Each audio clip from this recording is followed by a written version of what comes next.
Passe maintenant au sport avec Florent Rodeau. Bonjour Florent. Bonjour Raphaël. Et on débute avec du football puisqu'on connaît désormais un tirage au sort des groupes de la Ligue des Champions. Oui, 3 clubs français étaient concernés par ce tirage au sort, le PSG, Lyon et Monaco. On va tout de suite commencer par les Parisiens. Quart de finaliste lors des 4 dernières saisons. Le PSG a hérité d'un groupe à sa portée avec les Anglais d'Arsenal, les Suisses du FC Bâle et les Bulgares de Ludo Goretz. Les hommes d'Unai Emery viseront bien sûr la première place du groupe. Principal concurrent, les Gunners londoniens d'Arsène Wenger. À noter dans le groupe C, le retour de Pep Guardiola à Barcelone avec Manchester City bien sûr. Le groupe D est lui aussi très relevé avec le Bayern et l'Atlético Madrid.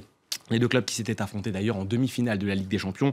L'an passé, l'Olympique Lyonnais n'a pas eu autant de chance que les Parisiens. Placés dans le chapeau numéro 3, l'OL aura fort à faire face à la Juventus de Turin, champion d'Italie, et le FC Séville, triple vainqueur de la Ligue Europa. Dernier adversaire des Rhodaniens, Raphaël, le Dynamo Zagreb. De son côté, Monaco, le troisième club français engagé, est tombé dans un groupe relativement facile. Tottenham fait figure de grand favori. Dans ce groupe, le CSKA Moscou et le Bayer Leverkusen devraient batailler pour la 2 ou la 3e place. Raphaël, la première journée de cette Ligue des Champions, elle aura lieu les 13 et 14 septembre prochains.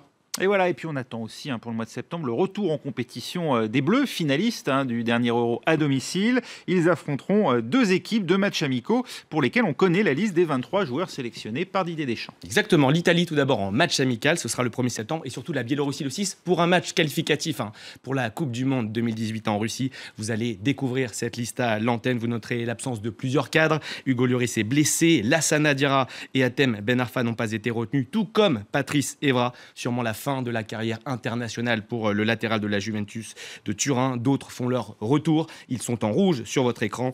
Lacazette et Fekir de Lyon et Varane, bien sûr, blessés pendant l'Euro 2016. Plusieurs nouveautés. Les nouveautés sont en bleu sur votre écran. Bien sûr, le Lillois Sébastien Corchia et le Monégasque Djibril Sidibé. On écoute Didier Deschamps à propos des 2 latéraux. C'est deux jeunes joueurs, même si Djibril était déjà avec nous dans le groupe des 30 pour préparer l'Euro. Sébastien et lui n'ont pas d'expérience internationale avec l'équipe de France A, mais c'est 2 joueurs qui ont un potentiel intéressant. Donc eux aussi, ils seront amenés à avoir forcément du temps de jeu, de pouvoir prouver et démontrer leur qualité. Dominique Séverac, journaliste au Parisien, était un peu plus tôt sur notre antenne. Il vous parle de ce renouvellement de génération au poste de latéral en équipe de France. On l'écoute. On prépare l'avenir.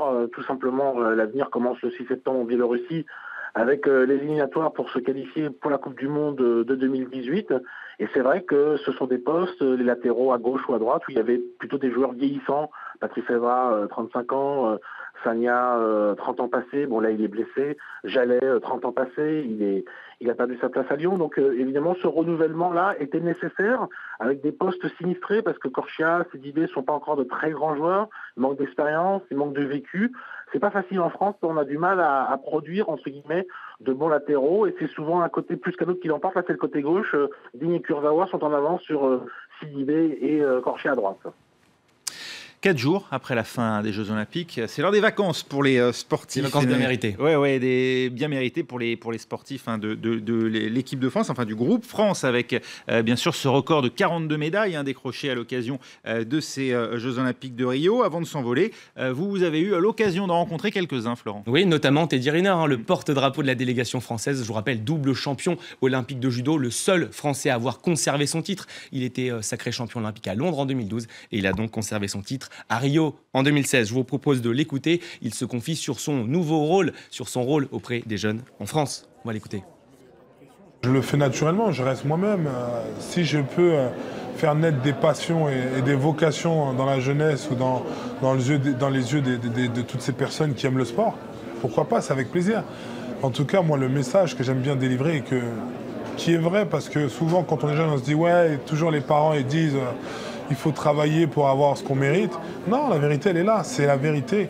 Si on veut devenir un champion, si on veut devenir un grand homme dans cette société, il faut se donner les moyens de ses ambitions, de ses rêves. Il ne faut rien lâcher. Il faut se dire que rien... Il n'y a pas de limite. Il n'y a pas de montagne trop haute. Tout est possible. Il n'y a que la lune et le soleil qui sont trop hauts. Un entretien retrouvé en intégralité ce week-end sur France 24. Première diffusion ce samedi à 8h45 du matin, heure de Paris. Voilà, et puis très rapidement, les Jeux paralympiques, ils s'ouvrent le 7 septembre prochain. Et puis on le sait, ce sera sans la Russie. Vladimir Poutine a reçu aujourd'hui cette délégation paralympique, donc qui sera sans doute restera en Russie. Oui, des athlètes privés de jeu pour, vous le savez, cause de dopage. Le président russe a eu des mots très durs envers les institutions responsables, selon lui, de cette suspension injuste. Dans son viseur, le Comité international paralympique et le tribunal arbitral du sport. Je vous propose d'écouter Vladimir Poutine. La décision de disqualifier nos sportifs paralympiques n'est pas juste. Elle n'est pas morale ni humaine. C'est cynique de se venger sur des personnes pour qui le sport est devenu le sens de leur vie. Ceux qui, par leur exemple, donnent l'espoir et la confiance à des millions de personnes handicapées. Je plains ceux qui ont pris cette décision parce qu'ils ne comprennent pas que c'est pour eux une véritable humiliation. Voilà, c'était le journal des sports avec Florent Rodeau. Merci Florent. Tout de suite, on passe nous à la météo et puis on se retrouve juste après pour un nouveau journal. Restez avec nous.